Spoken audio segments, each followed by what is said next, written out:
Thank you very much for staying so late and hearing our late presentations. Clearly, we're heading into a very transformative event now, which is not only impacting the auto industry, but also utilities and energy production and distribution. And having a cobalt asset after 20 years of hard work we're well timed for this event. And thank you, Casper, for being an excellent segue dealing with the battery use of cobalt. So we're a Canadian vertically integrated source of supply, and we do have some forward-looking information. Unfortunately, we do have to put this stuff in, and then regrettably, it's now 2 slides. Just to give a little bit of a background, a snapshot of the project, first of all, we own 100% interest in the NICO cobalt, gold, bismuth, copper development asset in Canada. It's had $125 million Canadian already invested to date. We have a macro of rising cobalt demand and supply chain concerns. This is a vertically integrated project comprised of a mine and a concentrator up in the Northwest Territories, as well as a refinery in Saskatoon. We also have a satellite copper deposit called Soudayan, and there's some copper as a minor byproduct in the NICO development as well. We are looking at the possibility of selling concentrates from the mine.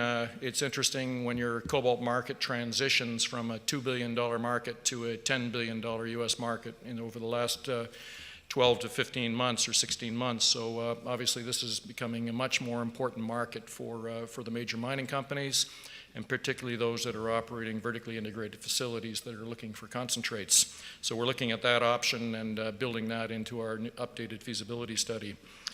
We have a positive feed engineering study on this project, so a lot of engineering work as well as a feasibility study in 2014, I should say. The feasibility study was assessing the engineering that was done in feed, as well as a contemplated transaction with a Chinese EPC provider that didn't actually materialize. We have a 33 million ton mineral reserve, not a resource and not an exploration project. This is a mineral reserve that's been assessed in the feasibility study. We've test mined it. Even though this is primarily an open pit mine, we've been underground and collected large samples validating the geometry and the grade of the deposit, collected large samples for determining the process flow sheet, validating the recoveries, and also producing samples of cobalt sulfate heptahydrate, which is the product we intend to produce.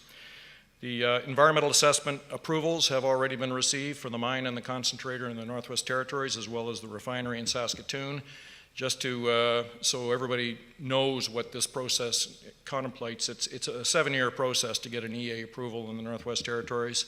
So it's going to be very challenging for the mining industry to be reacting to this very excessive cobalt demand that's happening in rechargeable batteries. We have an updated feasibility study assessing a 30% increase in throughput rate to 6,000 tons of ore per day. And we are a Canadian primary cobalt project that is independent of the Congo, independent of China processing, and independent also of copper and nickel mining, where production criteria is primarily dictated by the primary metals.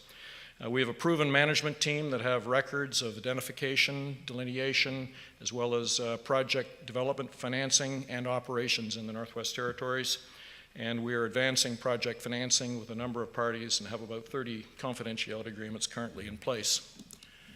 I should have just highlighted the NICO development is up in the Northwest Territories near Yellowknife, and the processing plant is in Saskatoon, contemplated, and I'll explain the rationale for that later in the presentation. Just to give you a little bit of background information on the company and the key management team, we're about a $55–60 million market cap, currently understating by about double or underperforming 50% of our just the expenditures on this project. Our chairman, Mahendra Naik, is a founding director of Goad, responsible for developing assets in West Africa. I have a significant background with Noranda and Teck, primarily in geological resource delineation and identification. Our chief financial officer is the former CFO of De Beers Canada, former CFO of BHP Billet and Diamonds, and also our chief operating officer is the former COO of De Beers Canada, a 30-year career in Anglo-American all over the world. So we have a guy that's just finished construction and commissioning of the Gahcho-Kué diamond mine in the same jurisdiction, the billion-dollar project that was delivered on time and on budget. So I'm going to try not to be repetitive on anything to do with the cobalt market. I did just put a very general slide here that is supposed to be complementary to Casper's talk. So it is an energy metal with consumption about 53% in rechargeable batteries. What's very important to note, though, is that current consumption is primarily on the back of small portable electronic devices. The EV market is just starting. In fact, it's contemplated to really get going in 2020, and that's why we're talking about the potential falling off of the cliff in cobalt availability after 2020. It's interesting to note that we've had about a 6% compounded annual growth over the last 25 years, and the future growth is likely to be double-digit. Most people are projecting somewhere between 11 and 13% growth after we go into this transition of intensification of the automotive electrification. Current market, my numbers are relatively the same as Casper's. We have about 110,000 tons of refined metal right now, reflecting about 120,000 tons of mine production. Concerns with the current sources of supply, 67% of mine production in the unstable Congo. That's growing to 75%, as Casper's already identified. Policy risk with China's use of or dominance in the refinery space. 98% of non-artisanal cobalt supply sourced as a byproduct of copper and nickel, and responsible sourcing has become a major issue because electronics companies and car companies don't want their brands tarnished with unethical sources of supply, whether that be environmental degradation or as a consequence of child labor or other unsustainable mining practices. We also have very interesting gold and bismuth co-products in this, or byproducts. 1.1 million ounces of gold in this mineral reserve and 12% of global bismuth reserves, but 65% of projected revenues at current prices are attributed to cobalt. The mine itself is located near Yellowknife, so we're looking at the Northwest Territories here. This is an inset map of the area around Yellowknife and Great Slave Lake. We're located 160 kilometers northwest of Yellowknife. And a very important event happened over the last couple of years, and that is that the Government of Canada and the Government of the Northwest Territories have agreed to collaborate on the construction of a new road. This is a $175 million road that's being constructed under a P3. Construction is expected to begin next year, and that enables us to construct this spur road, 49 kilometers up to the project site, which has already received its environmental assessment approval and is part of our engineering for the new development. We will build this project using winter ice roads and operate under an all-weather road. We have a very supportive Tlicho First Nation in this area with a settled land claim, and a group that's been very proactively working with the Canadian diamond industry for their mutual benefit. We're very close to hydropower, only 22 kilometers. Regrettably, there's insufficient power from those dams, and we'll be powering this mine using LNG, which is the cheapest way. We've looked at virtually every kind of power alternative you can conceive of for this mine site, and LNG is what we'll be putting in place. Just talk a little bit about the mineral deposit, the geology. It's an IOCG deposit, which stands for iron oxide copper gold. These are typically very big deposits. Olympic Dam being the case example in South Australia is about 8 billion tons.